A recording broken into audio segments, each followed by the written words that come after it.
We're here with Brother Michael Diamond of Most Holy Family Monastery. Can you tell us about your research? We're going to get in as far as the abominations that are going on right now. We have abortion, as you can see the pictures here. 55 to 65 million surgical abortions each year. In China alone, there are 14 million each year. So that's an abomination. We have artificial contraception being practiced by most peoples of the earth. And then we have other people that try to scientifically limit their families. And so this is a great abomination before God. And of course for women, as far as in 1 Timothy 2:15, St. Paul says a woman is saved by childbearing. So it's an extremely important part of a woman's vocation. But I want to go into the agents and start exposing them and get on with this. The main agent, I think, today that's really deceiving people and putting them in a trance, like a zombie-like trance, and it's played everywhere you go, is rock music. Everyone has it on, everyone listens to it, some form or another. And people don't really realize the true significance of this music and really who is the one who's not only promoted this, but even these musicians, who's using them and speaking through them.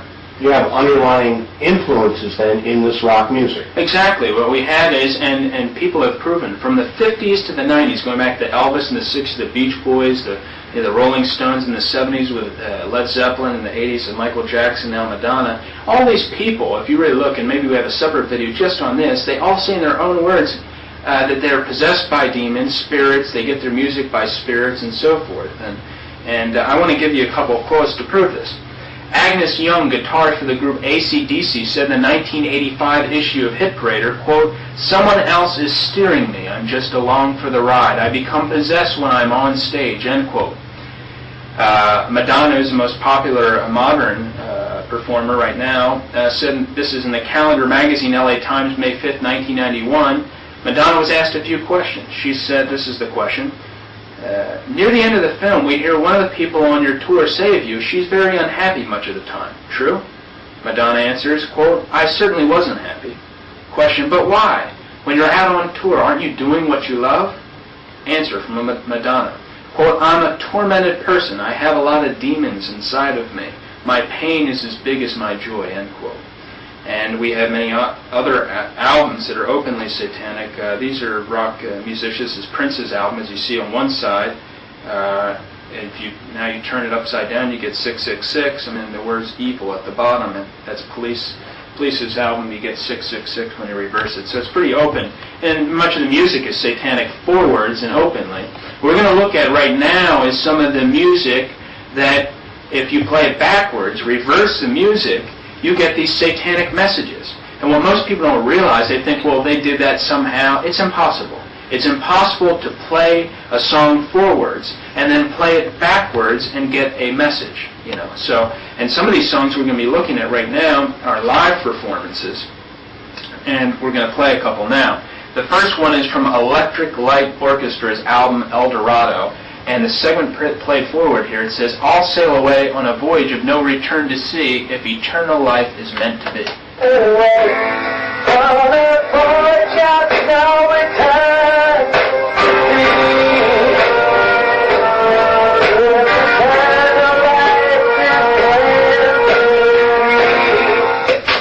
backwards, the same section says, "He's the nasty one, Christ, you're infernal."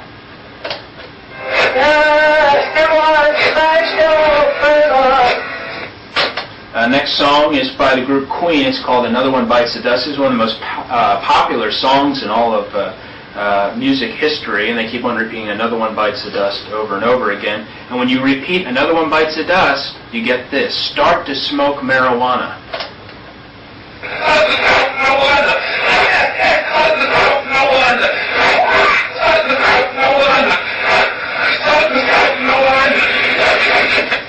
That's pretty incredible, brother. Yes, it's something. And we're going to look at a couple more. The next song is from the group Cheap Trick.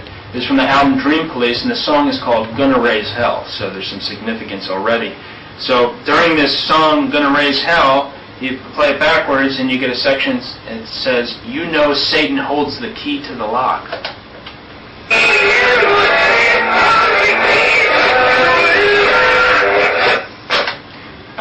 The next song we're going to hear is by the group Rush. It's a live version of the song Anthem. And backwards it says, "Oh Satan, you are the shining walls of Satan. I know you are the one I love."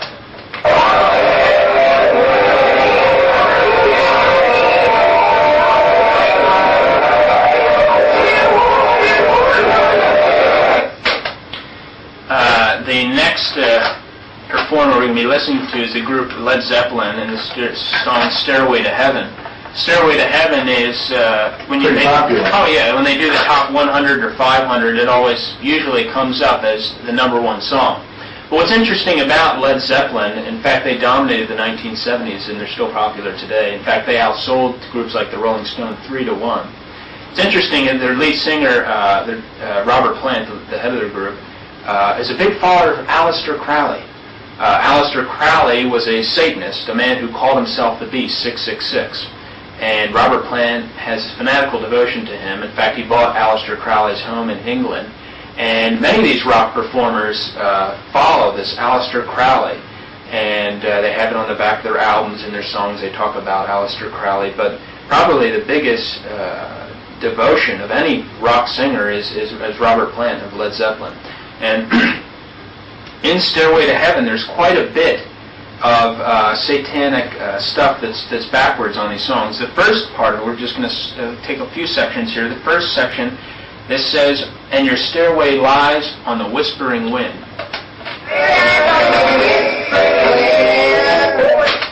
Backwards it says, "Because I live with Satan." That same section.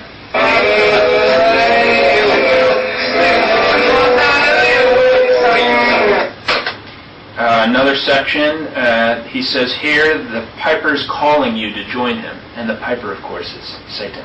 The piper's calling you to join him. Backwards, that same section says, "The Lord turned me off."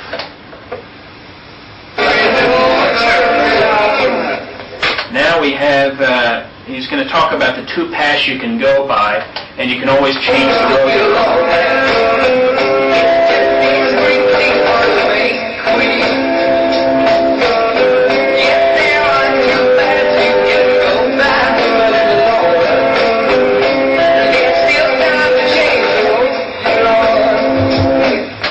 Now, the same section, those that you just heard, now we're going to play that whole section backwards, and we're going to take it piece by piece. The first part of that section played backwards says, "To my sweet Satan."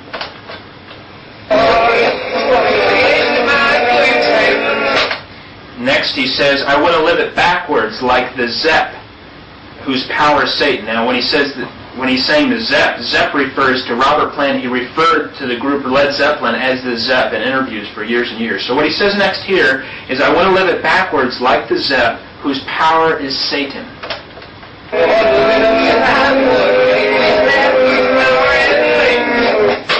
And then he says at the end of this is, "He will give you 666.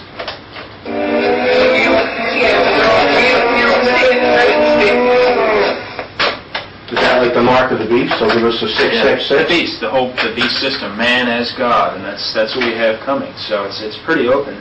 And this should obviously make people believe in the devil, and believe obviously that these singers are being used as instruments of the devil, that the spirits are working right through them, and they should not obviously listen to rock music after seeing something as clear as this, that they're devils speaking right through these guys. And people have to realize that we're in a spiritual battle, as St. Paul says in Ephesians 6:13, that you fight not against flesh and blood, but against principalities, powers, and wickedness in high places. So that's what people have to realize. Now, the main enemy is Freemasonry. Freemasonry claims it tries to make good men better men, and it accepts only men of high moral character, and it's a charitable, benevolent, educational, religious society. They seek to improve the community. But what they fail to tell the people is that Masonry has another purpose. It's completely unknown to much of the public and many of the Masons. Manly P. Hall, a 33rd degree Mason, said, quote, "Freemasonry is a fraternity within a fraternity, an outer organization concealing an inner brotherhood of the elect." So you have the invisible societies, a secret fraternity. So are those who know a secret and those who don't know the secret. In more than one way, deception is practiced on the initiates of the blue degrees. The blue degrees, as we're going to mention, the first 3 degrees of Masonry. He's told that nothing he's about to do will conflict with his religious or personal beliefs, but he's led phase by phase through a series of blood oaths, never to reveal the secrets of Freemasonry. These are blood oaths for a secret organization that, as we're going to see, is diabolical. So the Mason begins his Masonic career with the first 3 degrees, the 3 degrees of the Blue Lodge: Entered Apprentice, Fellow Craft, and Master Mason. If he wishes, he can stop Masonry after he's finished his first 3 degrees and call himself a Master Mason of the Blue Lodge. If he wishes, he can continue up the York Rite ladder or the Scottish Rite ladder. In the York Rite, there are another 10 degrees in the York Rite, and if he completes those extra 10, he can become and call himself a Knights Templar Mason. And if he goes up the Scottish Rite ladder, there are another 30 degrees in the Scottish Rite. And basically, once he completes the blue degrees, he can buy the 4th to 32nd degree of the Scottish Rite if he has enough money. It's basically that. So many of the individual degrees, the 4th, 5th, 6th, 7th, the whole initiations, all the things that are said, and each of those degrees, some of the Masons that are even 32nd degree Masons haven't gone fully. They're called exemplified degrees. They haven't gone fully through all those degrees because obviously it takes a lot of time. But many of the Masons do know what I'm going to say when I reveal some of the initiations of each of the degrees. The book, Duncan's Ritual of Freemasonry, gives a word-for-word transcript of the first 3 degrees of the Masonic Lodge, the Blue Lodge. In the first degree, the initiate is asked the following question: what do you desire? In the first degree, he answers light. In the second degree, he answers more light. In the third degree, he answers further light. Now, Albert Pike, who's probably the most famous Freemason of all time, he was a Mason who simultaneously occupied 3 different positions. He was the head of Washington, D.C. Masonry, he was the head of American Masonry, and he was the head of World Masonry. Albert Pike wrote the book Morals and Dogma. It was published in 1871 and is used in all Scottish Rite initiations to explain the craft's philosophy. It's been called the most important book of Freemasonry. It's been called the Bible of Freemasonry, and it's given to every 4th degree Mason, this book. And it's also recommended in every issue of the Scottish Rite Journal. Each month it recommends to read Morals and Dogma. Albert Pike says in Morals and Dogma, quote, "The Mason is familiar with the doctrine that the Supreme Being is a center of light." And what is this light that the Masons are talking about? An answer can be found on page 321 of Morals and Dogma by Albert Pike. Quote, "Lucifer, the light bearer, Lucifer, the son of the morning, is it he who bears the light? Doubt it not." End quote. And on page 324, he repeats the thought. He says, quote, "A devil, the fallen Lucifer, or light bearer." He identifies Lucifer as being the devil. And of course, St. Paul says in 2 Corinthians 11:14, the devil will transform himself as an angel of light. So the New Agers believe the same thing as the Masons. David Spangler, a leading New Ager, wrote, quote, "The light comes from Lucifer. He is the light bearer," end quote. And many people say, many Masons even say, Freemasonry is not a religion. It's not a religion. It is a religion. Albert Pike said on page 213 of Morals and Dogma, quote, "Every Masonic lodge is a temple of religion, and its teachings are instruction in religion," end quote. Some more information from Albert Pike.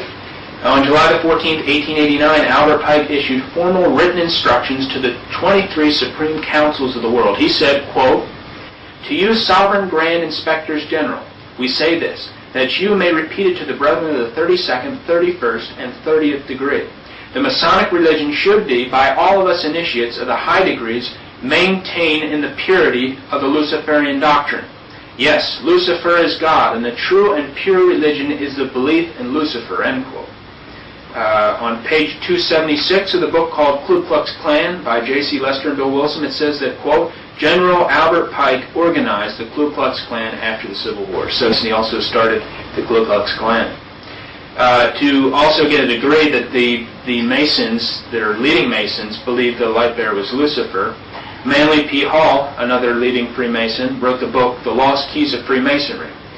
His book is recommended in a reading list of what you should buy your Masonic relatives. And on page 48 of his book, The Lost Keys of Freemasonry, he says this, quote, "When the Mason learns the key is the proper application of the dynamo of living power, he has learned the mystery of his craft. The seething energies of Lucifer are in his hands," end quote. So the Masonic writers are telling the public they conceal a worship of Lucifer from the rest of the Masonic Lodge. It's according to the Masons that Lucifer is the light bearer, and the Mason who figures it out has discovered the secret. So basically that's what we have. They are not only worshipers of Lucifer, but they also are Antichrist to such an extent that if a worshipful master of the Masonic Lodge allows prayer to be made in Jesus' name, his lodge can be closed and his charter revoked by the Grand Lodge of his state. This information was taken from a Jeremiah film special where they interviewed former Masons and former people that are involved in witchcraft. And here's some interesting parallels in what these men said separately. They're interviewed in different states and different countries, some are from Canada, some from the United States. Look at the parallels here. In Blue Lodge Masonry, to become a Mason, you have to be recommended by another Mason. In witchcraft, you have to be screened and recommended by someone currently in witchcraft. In Masonry, you are blindfolded and bound by a rope. In witchcraft, you are blindfolded, bound by a rope, and led to the edge of the magic circle. In Masonry, a sharp object is put to your left breast, and you take a blood oath what to expect if you reveal any of the secrets of the lodge. In witchcraft, a sword is put to your left breast, and you take a blood oath not to reveal the secrets of witchcraft. In Masonry, during the ritual, the blindfold is taken off the candidate, and they tell you that you are in darkness and you're coming into light. In witchcraft, during the ritual, the candidate is challenged by someone at the edge of the magic circle who says, "Who goes there?" And the answer is, "One from the world of darkness." In Masonry, the Masons end their prayers with, "So mote it be." In witchcraft, they end their prayers with, "So mote it be." Now we're going to look at we're going to look at the York Rite of Freemasonry. In the York Rite, they claim only Christians can join the York Rite. In particular, what we're going to look at is the Holy Royal Arch degree of the York Rite. According to Jim Flanagan and other former Royal Arch Masons, in the opening and closing of every chapter of a meeting, the High Priest asks another Royal Arch Mason, he's called the Companion Captain of the Host, the question, quote, "Are you a Royal Arch Mason?" And the other Mason responds, "I am that I am." This refers, of course, to the time when Moses was approached by God, and God identified himself as "I am that I am." And God said that this is my name forever. And of course, our Lord said in John 8:58, he says, "I am," referring to, they asked him who he was. He said, "Before Abraham was, I am." In Masonry, they say that the name of God has been lost. And in a later degree, in the Royal Arch degree, the 7th degree, the name that was lost is now found. The men form an arch with their arms and say that God's name is Jah-Bulam, which is the joining of Jehovah, God's name, with the pagan gods Baal and Osiris. And according to the Royal Arch Masons, they call this the Grand Omnific Word. Now we're going to look at the Scottish Rite. In particular now, we're going to start with the 17th degree. And this information is taken from Scottish Rite Masonry Illustrated, Volume 1, pages 453, 456, 457, E-Cook Publishing, 1974, just to prove that this is just not something we're making up. Here's what the initiation is. Having completed the initiation, after revealing the password Jebulam and the sacred word Abaddon, the senior warden conducts a candidate to an elevated canopy to the right of all the others present. This is supposed to represent the end of the world, so forth. But what's most fascinating about this degree, the 17th degree, is the sacred word of the ritual, Abaddon. If you look in your Bible in Revelation chapter 9, verse 11, you'll find out who Abaddon is. He's the angel of the bottomless pit. He's a demon. So the sacred word of the ritual, the 17th degree of Freemasonry, is the name of a demon. So he's invoking a demon. The Masonic 18th degree is a mockery of the sacrament of the Eucharist, and the 19th degree is called the degree of Grand Pontiff. Another Mason during this ritual anoints the candidate with his head with oil and says, quote, "Be thou a priest forever after the order of Melchizedek," end quote. In the 20th degree, they say, quote, "No man has the right to dictate to another in matters of faith or belief. No one can say that he has possession of the truth." In the 28th degree, the symbol, this is for the degree Knight of the Serpent, it has a snake biting its tail. And what looks to be a friendly person, but you look as it looks in the reflection here, as you can see in the water, if you turn around, it's a demon. And that's important because Albert Pike says, quote, "That which is above is as that which is below," end quote. In the 30th degree, it's called the Knights Kadosh, the ritual reads like this. The Grand Master rises and says, "Imitate me." He then stabs a skull crowned with a tiara representing Pope Clement V and says, quote, "Down with imposture, down with crime." Later he stabs a skull surmounted with a regal crown, supposed to represent King Philip of France, saying, quote, "Down with tyranny, down with crime." The master and the candidate then kneel before a skull adorned with a laurel wreath. It's supposed to represent Jacques de Molay. And they say, quote, "Everlasting glory to the immemorial martyr of virtue." In the 30th degree, the initiate repeats both of these, demonstrating his hatred for the Catholic Church and any form of monarchy. So they're against the church and they're against the state. Right, exactly. And wanting to bring down all forms of, that's why the monarchies were destroyed in Europe. Yes, absolutely. This is a certificate for a man who completed the 32nd degree of Freemasonry. Notice the words at the top, order ab chaos, which means order out of chaos.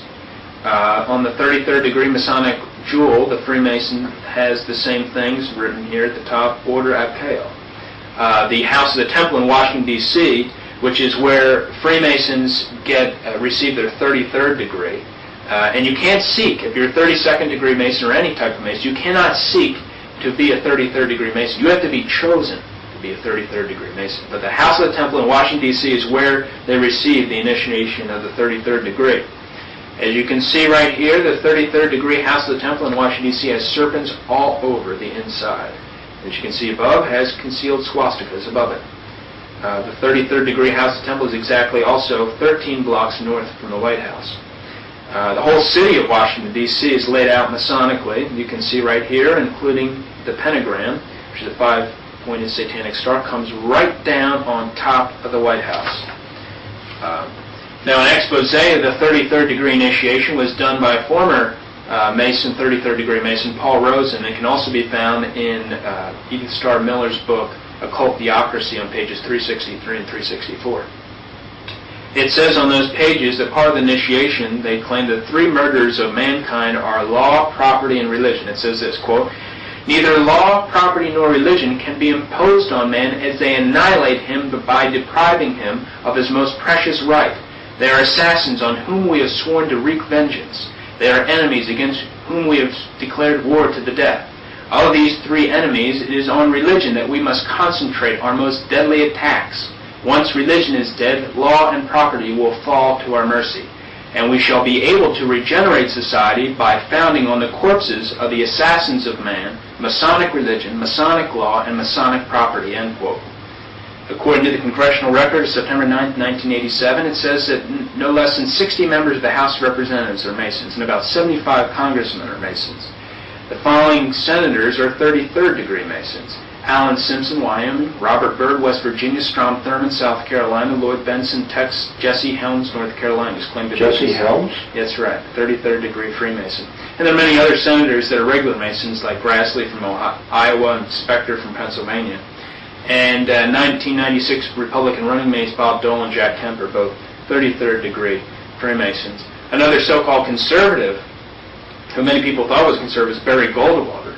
He's also a 33rd degree Freemason, and this is proven by this magazine called Royal Archmasonry, Volume 11, Number 8, states right here that Goldwater is a 33rd degree Masons. And there are a number of other congressmen that are Masons, but we don't have time to get into that. Some other notable Freemasons who belong to the black-only Prince Hall Lodge include Supreme Court Justice Thurgood Marshall, who voted pro-abortion on the Roe v. Wade decision, Atlanta Mayor Andrew Young, Detroit Mayor Coleman Young, Los Angeles Mayor Tom Bradley, and Dr. Benjamin Hooks, the NAACP.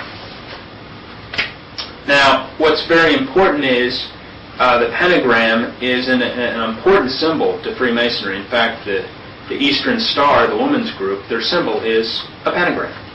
But many people don't know the difference between a star and a pentagram. But the Masons themselves know the difference, and they tell us what the difference is. In the book called The History of Freemasonry and Concordat Orders, written in 1891, this book was written by a series of 32nd and 33rd degree Freemasons. On page 49 of the book it says this, quote, "This star represents good when represented with 1 point upward."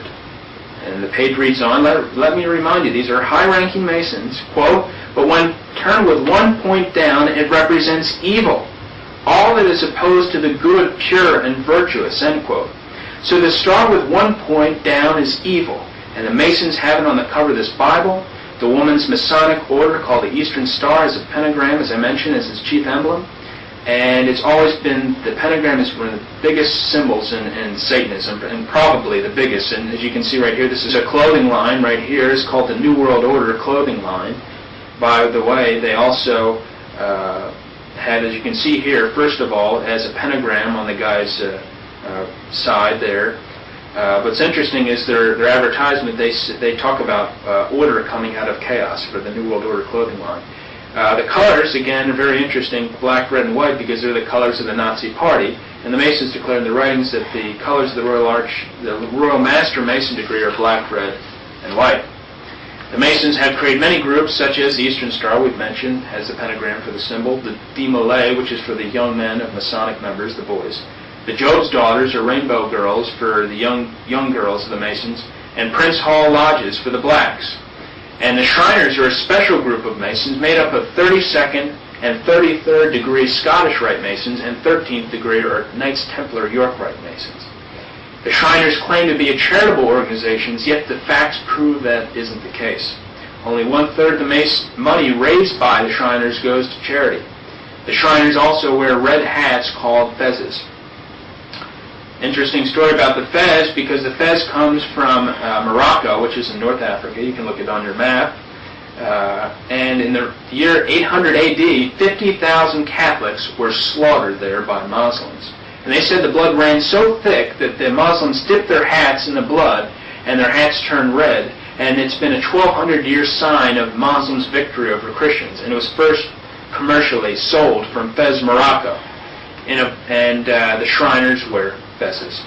Now, the Shriners tell us why they wear the fez. This is in a book in 1977 put out by the Sabar Shrine Temple.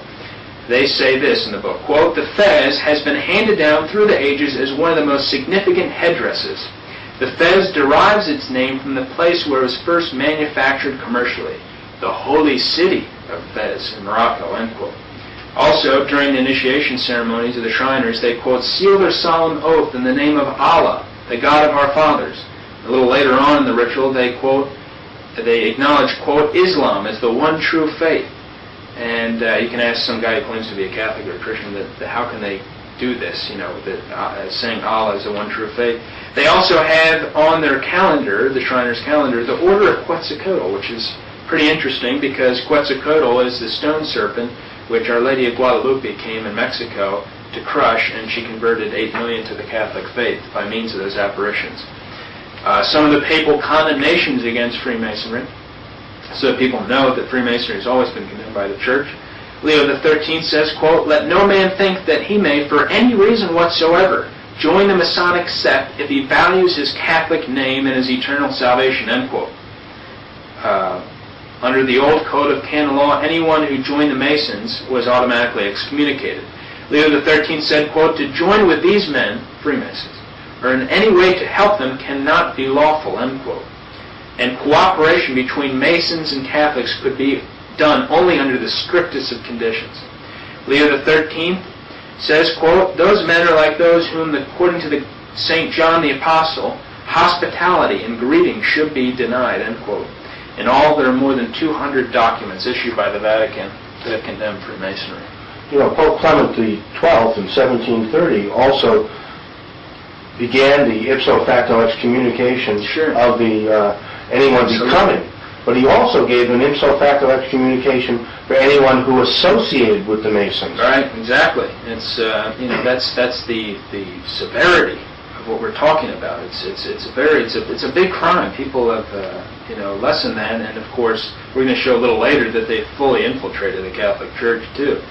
So now some of the Masonic statements against the Catholic Church, because you have a lot of Masons and others say, well, they're not anti-Catholic, and many Masons don't know this.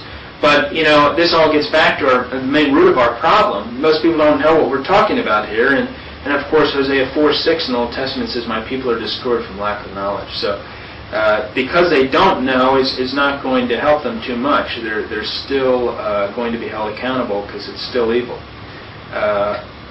Some Masonic statements against the Church.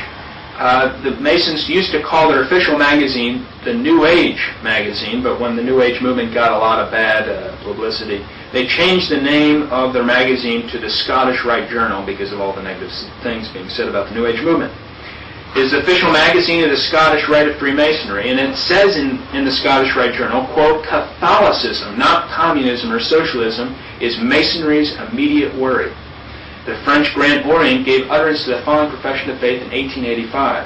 It said, quote, we Masons must aim for the complete destruction of Catholicism. A chief in that Masonic Alta Vendita Lodge proclaimed, quote, let us conspire only against Rome, end quote. In the stone inscription of the Masonic Grand Orient and Supreme Council of France, it says this, quote, the fight taking place between Catholicism and Freemasonry is a fight to the very death, ceaseless and merciless.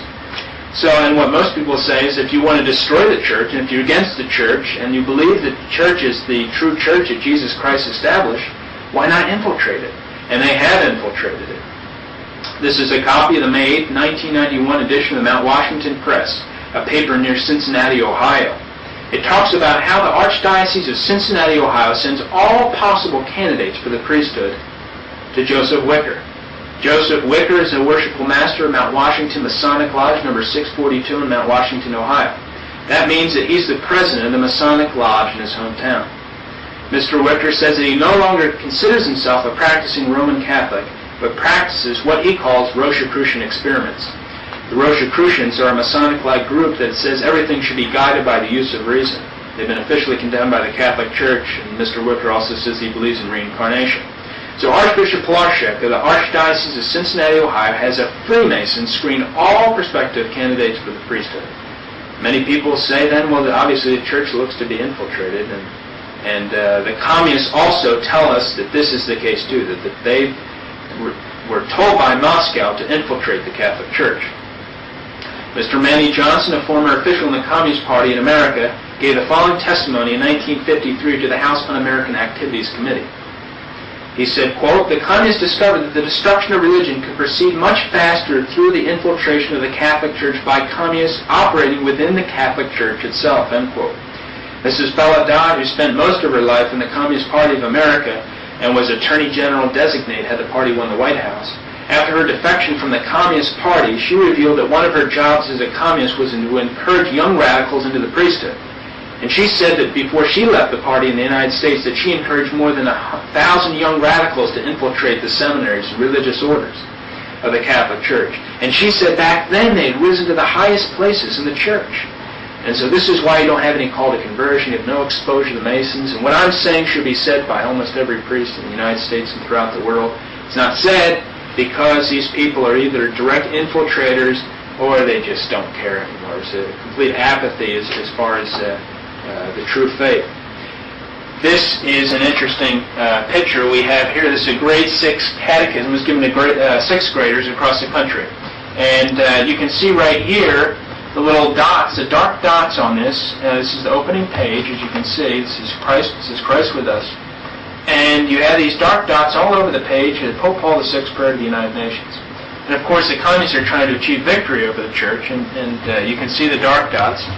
What's interesting is you line those dark dots up, and what do you get? Looks like a hammer and sickle. Communist, hammer, and sickle. So what they were saying was that they've now achieved victory over the church, and at least they think that. And we know if there's just even a small group with one true priest that upholds the one true faith. That's what St. Athanasius did. Even if the true remnant was reduced to a handful of true believers and, say, one true priest that believed in the true Catholic faith, they remain the true church of Jesus Christ on earth. So, and he said back then, St. Athanasius, during the Arian crisis, that we have the faith, they have the buildings.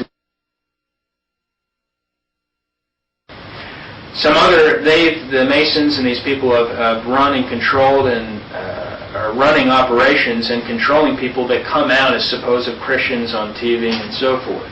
So there's a definite link between Freemasonry and communist philosophical thought patterns. Yeah, yes, exactly. And we're going to see now this is according to the book by Dr. James Wardner, Unholy Alliances. He says that Mr. Jim Shaw, former 33rd degree Mason who left Masonic Lodge, says that when he became a 33rd degree Mason, when he was initiated in Washington, D.C., at the House of the Temple, there was someone there, an internationally prominent evangelist, was there to help him through his initiation, and present there, who was none other than Billy Graham. So one of the biggest evangelists, Bible preaching religious figures, Protestant figures, is a Freemason. Well, according to that book, that's what it says. So that's what he put in the book. That's what he claims Jim Shaw said who was there. So that's interesting. Another person who I hope if he is a Mason, he's come out of the lodge.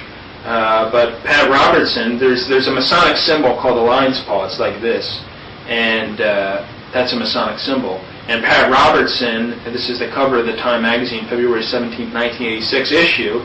He's given what looks to be the Masonic sign called the lion's paw. Pat Robertson also, in his book The Millennium, has a point within a circle at virtually every page of the book. And the point within the circle is definite occultic language for sun worship, and it was also chosen for the symbol of Illuminati. David Yallop, in his book In God's Name, an investigation of the murder of Pope John Paul I, he builds a case that the P2 Masons were involved in the murder of John Paul I, who served 33 days. We'll see a little later in the tape how significant and important the number 33 is to the Masons. Yallop says that the P2 Masons have interlocks with the Mafia. Maybe that's because both groups have the same founder, Giuseppe Mazzini. And Mazzini said, quote, "Our final end is that of Voltaire and the French Revolution, the destruction forever of Catholicism," end quote. Some other churches, such as the Church of Mormon, Joseph Smith, the founder of the Church of Mormon, was murdered by the Masons on June 27, 1844. The reason why is because Joseph Smith, who was a Mason, revealed the secrets of the Masonic Lodge in the Temple Endowment Ceremony. It's a ceremony in the Mormon Church, and they have the aprons on now still, and so forth. They're very similar to Freemasonry. The Masons also use a Masonic timetable system. They don't use AD. They use AL. AL is their standard of calendar system. It means Anno Lucis, and that means in the year of light. It could also be interpreted to mean in the year of Lucifer. So 4000 BC would be 0 AL, and 2000 AD will be 6000 AL, or 6,000 years since Lucifer was cast from heaven. And that system lines up because this is a picture of a Distinguished Achievement Medal awarded to C. Fred Kleineck, the current Sovereign Grand Commander of Freemasonry, on May Day, 5990 AL, which is 1990 AD. And you can also find AL on the cornerstone, at the engraved date of any cornerstone laid by the Masons. And I just mentioned May Day on that coin. May Day is very important for the Masons. We'll find out a little later why. The Masons definitely believe in symbology and numerology, and they have a fascination with the number 33. I believe they had major events happen on the 33rd degree latitude of the map. Masonic Encyclopedia says that Charleston, South Carolina was selected as the first home of the Council of the 33rd degree Masonic Lodge. And Charleston, South Carolina is right under the 33rd degree latitude of the map. Other major events that have happened on the 33rd degree latitude, it's where the first nuclear bomb was dropped, tested, Trinity Site, New Mexico. And the monument chosen to commemorate this site was an obelisk, which is a Masonic symbol, a phallic symbol. The 33rd degree latitude also passes over both Hiroshima and Nagasaki in Japan. These sites were the place where the first two atomic bombs, were dropped at the end of World War II. It's a known fact of history that we didn't have to drop the bombs because Japan was trying to surrender, but the bombs were dropped anyway. And these two cities were where the two largest population of Catholics were. The man who dropped these bombs on these Catholics was 33rd degree Freemason Harry Truman. Truman was a 32nd degree Mason when he dropped the bombs in October of 1945. He became a 33rd degree Mason. And Truman said, quote, "Although I hold the highest civil honor in the world, I have always regarded my rank and title as a past Grand Master of the Masons as the greatest honor that has ever come to me," end quote. But the most astonishing incident that has occurred on the 33rd degree latitude of the map is it passes over the city of Dallas, Texas, where on November the 22nd, 1963, JFK was assassinated. In Daley Plaza, where the president was shot, the president passed an obelisk is located right in front of the school book depository on the street, Elm Street, where the president was shot. There's a small plaque which has always been on that obelisk saying this, quote, "Within this small park was built the first fraternal lodge in the state of Texas." So the park in which JFK was shot was the place where the first Masonic lodge was established in Texas. Now, there are two views of history. There's the accidental view of history, which people believe that there's no plan when major events come about. There's nobody plotting or planning to bring about something when some major events happen. And then there's the planned view of history, the conspiratorial view of history, that people plan to have certain things happen to bring about something. And obviously, it's very clear, I think, that history has been guided by the planned view of history, that people have definitely planned to bring about something. And in fact, FDR, Franklin Roosevelt, said if anything happens in politics, you can bet it was planned that way. A very recent event, major event that happened recently that's extremely interesting. Governor Frank Keating of Oklahoma's brother, Martin Keating, worked on a manuscript for a book back in 1988. This is about 5 years before the Oklahoma City bombing. In this book he wrote, Martin Keating, he writes about a horrible, horrible terrorist action that takes place in Oklahoma City, and how the police are looking for this guy that caused this terrorist action. They're looking for him. This cop notices one guy is trying to make a right-hand turn, and his signal's not working, so he pulls him over because his right signal's not working, pulls him over and tickets him, and then notices that he's a guy that's wanted for this terrorist action in Oklahoma City. Now remember, this book is written 5 years before the Oklahoma City bombing, written by Governor Frank Keating's brother, Martin Keating. The name of the guy who's pulled over in the book is named Tom McVeigh. Tom McVeigh? Tom McVeigh. 5 years before the Oklahoma City bombing.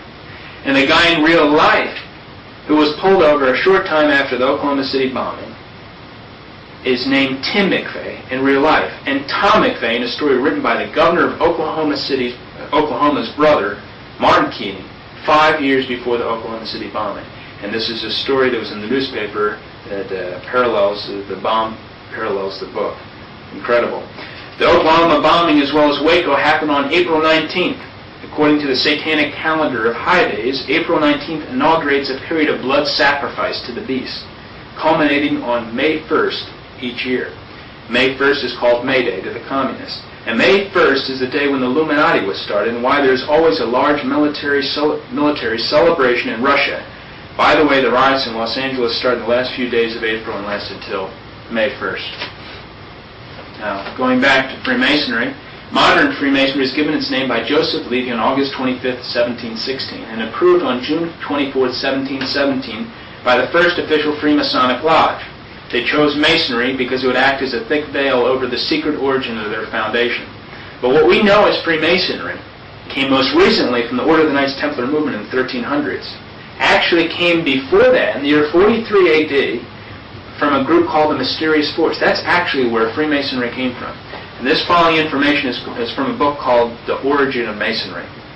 The Mysterious Force was established in 43 AD, and it started when a counselor to King Herod Agrippa came to him and complained that the followers of Jesus had a mysterious force, and that they should establish their own mysterious force to combat this Christian mysterious force. And the purpose of this group was to attack the teachings of Jesus and in order to preserve Judaism. King Herod Agrippa said, quote, "We will use the hammer because it was used to nail Jesus' hands and feet. Every session will be opened by striking the hammer 3 times, end quote." And you notice that judges have the hammer to bring order to the court. King Herod Agrippa said, quote, "We will make degrees. These will be 33, symbolizing the age of the impostor." And on November the 43 AD, the first official session was held in the first temple of Jerusalem, which was a basement in the palace of King Herod Agrippa. The meeting of the mysterious force was always held in the temple. That was the name, the temple. And in 1717, modern Freemasonry changed it to the name of Lodge. To prove that Masonry is of Jewish origin, we'll hear the following quotes. The Rabbi Isaac Weiss wrote in 1855, quote, "Masonry is a Jewish institution, whose history, degrees, assignments, signs, and explanations are of Jewish nature from beginning to end," end quote. The Jewish historian Bernard Lazare wrote, quote, "It is evident that there are only Jews and Kabbalistic Jews in Masonry's origin," end quote. And finally, Theodor Herzl, the founder of Zionism in 1897 in Switzerland, said, quote, "Masonic lodges are established all over the world to offer us help to achieve our independence. Those pigs and non-Jewish Masons will never understand the final objects of Masonry," end quote. So they're just useful idiots. That's it. That's exactly what's happening. Now, to find out what Jews believe in, then, we have to go to what they regard as their authority in religion. The Jewish Encyclopedia, Volume 12, we read, quote, "For the majority of Jews, the Talmud is still the supreme authority in religion," end quote. So, and the Talmud is the written word of the oral tradition of the Pharisees. The Universal Jewish Encyclopedia, page 637, says, quote, "The ultimate authority for orthodoxy is the Babylonian Talmud," end quote. And the Jews have embraced the Talmud for 20 centuries. Now, some of the things that are in the Talmud, we're going to repeat just a few of them. I'm not saying all Jews know what's in the Talmud or all Jews support what's in the Talmud, what I'm about to state. But nevertheless, it's there, and we have to repeat and expose what's in the Talmud. In the Talmud, the Catholic holy day is called the Day of Evil. Christian church is called a house of evil. It is permitted for Christians to be defrauded and deceived. All Christians, including the best of them, should be killed. These are just some of the things. We don't have time to go through all of the Antichrist parts of the Talmud. It's unbelievable what's in that book. Now, the Jewish Encyclopedia gives a person a definite view of perhaps hundreds of rabbinic statements on subjects, giving accurate summaries of what the Talmud generally teaches. Page 619 of the Jewish Encyclopedia, Gentiles are not called men, but barbarians. Page 172 of the Jewish Encyclopedia, it says that Christ is in hell, punished with boiling hot excrement. And this is what we have here. And basically, the Talmudic Jews are the main force bringing about, the main power. There are many tentacles of this arm, but the main power is the Talmudic Jews are bringing about this Antichrist kingdom. Also in the Jewish Encyclopedia, there's no criticism of socialism or communism, and in fact, they say that they're instrumental in founding and making socialism flourish. In fact, Jewish international bankers financed the Russian Revolution. And now we want to look at some, and in Russia itself, you talk about the people leaving Russia before, say, the 1980s and glasnost and perestroika. 15 years of hard labor was considered a light sentence for a Gentile caught trying to escape Russia. That was before the 1980s. In Israel, now let's take Israel, under Israel's present anti-missionary law, 5738, passed on December 25th, 1977, if a Christian is caught giving a New Testament to an Israeli, he may face a jail term of up to 5 years. Notice the date on that law, December 25th, Christmas. Now let's take a few Jewish publications from the 20s and the 30s to find out what the Jews really believe. Okay, we're going to go back to prove that we're not just bringing up some current-day wild wacko Jewish publications. March 15, 1923 issue of Jewish World stated, quote, "Fundamentally, Judaism is anti-Christian," end quote. So you have a link between Judaism, Freemasonry, and communism as all going against the Catholic Church. Absolutely. No question about it. In the New York Jewish National Day, December 14, 1935, it says, quote, "The public schools must be clear of Christmas carols and other Christmas influence. We want all this Christmas propaganda stopped," end quote. We read in the New York Jewish paper Freiheit on January 10, 1937, quote, "According to the Jewish religion, the Pope is the enemy of the Jewish people by the very fact that he is head of the Catholic Church. The Jewish religion is opposed to Christianity and to the Catholic Church in particular," end quote. And they also have watchdog groups like the ADL. They were caught out in San Francisco spying on the people and so forth. So we don't do them any charity by saying they're doing a great job, and this is ridiculous. They've rejected Jesus Christ, and our Lord says in John 14:6, "I am the way, the truth, and life. No one comes to the Father except through me." That's why they don't worship the one true God. And that was very clear by what our Lord said to them in John chapter 8, where he said, "If Abraham were God were your father, you would receive me. But God is not your father. Your father is the devil," John 8:44. So they don't worship the one true God. This is ridiculous. So we have to hope, and it's my charity. I have no hatred. It's not based on emotion. This is facts. I'm bringing this very clear what I'm stating here. And I truly wish for the conversion of all Jewish people. to the one true faith. I wish for eternal life for all of them. But they have to be exposed to what they're doing and how they're attacking the one true church and God himself, the true God, and helping bring about this Antichrist kingdom and world. That's what's happening. And basically this gets back to the prophecy of Isaiah. He said, in Isaiah it says, "Woe to that sinful nation, a people loaded with iniquity, a wicked seed, ungracious children. They have forsaken the Lord, they have blasphemed the Holy One of Israel. When you stretch forth your hands, I will turn away my eyes from you. When you multiply prayer, I will not hear, for your hands are filled with blood." Isaiah 1:4-15. And this, of course, refers to in the New Testament, Matthew 27:25, where the Jews said, "Let his blood be upon us and our children." So that's what we have now. But they are definitely coming to power, there's no question about it. And also, if you look on products now to show the amount of power that they're getting, you'll see on almost all your products, the letter U on your product stands for the Union of Orthodox Rabbis, and the K you'll see on many of your products stands for kosher. And this is basically a food tax. It's put on companies. From what I've read and been told, these companies have to pay for these symbols to be put on their products, and if they don't put them on their products, they'll be boycotted. And it's like hundreds of millions of dollars each year the rabbis take in from this. It's unbelievable. So they can't even use their products in the distribution chain without putting the U and K. Well, I don't know if they absolutely have to have it, but all I'm saying is that from what I've read and seen, they'll be boycotted if they don't do that, Right. And, now, going back to what all this Freemasonry is rooted in, it's rooted in the Jewish Kabbalah. The Kabbalah is the Hebrew word for received tradition. The Jewish Kabbalah is a medieval Jewish book of occult philosophy and magic based on mystical interpretations of the Old Testament. The Kabbalah is important with magicians, sorcerers, witches, Satanists, as well as Masonic philosophers. And all the things I just mentioned that are rooted, talked about Freemasonry, gets back and is rooted in the Jewish Kabbalah. The book Morals and Dogma has 65 pages dealing with the Kabbalah.